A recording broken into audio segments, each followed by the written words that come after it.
Rameswaram cafe blast ಪ್ರಕರಣಕ್ಕೆ ಸಂಬಂಧಪಟ್ಟ ಹಾಗೆ ತನಿಖೆಯನ್ನು ಚುರುಕುಗೊಳಿಸಿರುವಂಥ ಅಧಿಕಾರಿಗಳ ತಂಡ 1ನೇ ತಾರೀಕು ಮಾರ್ಚ್ 1ನೇ ತಾರೀಕು ಯಾರ್ಯಾರು ಬಂದಿದ್ರು ಹೋಟೆಲ್ಗೆ ಅದರ CCTV ಫುಟೇಜ್ಗಳನ್ನು ಈಗ ಪರಿಶೀಲನೆ ಮಾಡ್ತಾ ಇದ್ದಾರೆ ಮತ್ತು ಅವರನ್ನು ಕರೆಸಿ ವಿಚಾರಣೆ ಮಾಡೋದಕ್ಕೂ ಕೂಡ ಮುಂದಾಗ್ತಾ ಇದ್ದಾರೆ. ಯಾರ್ಯಾರು ಹೋಟೆಲ್ಗೆ 1ನೇ ತಾರೀಕು ಬಾಂಬ್ ಬ್ಲಾಸ್ಟ್ ಆದ ದಿನ ಯಾರು ಬಂದಿದ್ರು, ಯಾರು ಹೋಗಿದ್ರು, CCTV ಫುಟೇಜ್ನಲ್ಲಿ ಯಾರ್ಯಾರ ಮುಖ ಚೆಹರೆ ಗೊತ್ತಾಗಿದೆ, ಅವರೆಲ್ಲರನ್ನೂ ಕೂಡ ವಾಪಸ್ ಕರೆಸಿ ಅವರಿಂದ ಮಾಹಿತಿಯನ್ನು ಪಡೆಯುವ ಪ್ರಯತ್ನವನ್ನು ಪೊಲೀಸರು ಮಾಡ್ತಾ ಇದ್ದಾರೆ.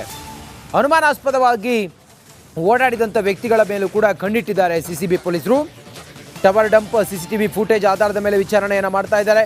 ಸ್ಫೋಟದ ದಿನ ಕೆಫೆಗೆ ಬಂದವರನ್ನು ಈ ತಂಡ ವಿಚಾರಿಸುತ್ತೆ. ಶಂಕಿತನ ವಿಡಿಯೋ ಫುಟೇಜನ್ನು ಪೊಲೀಸರು ಕೇಳ್ತಾ ಇದ್ದಾರೆ.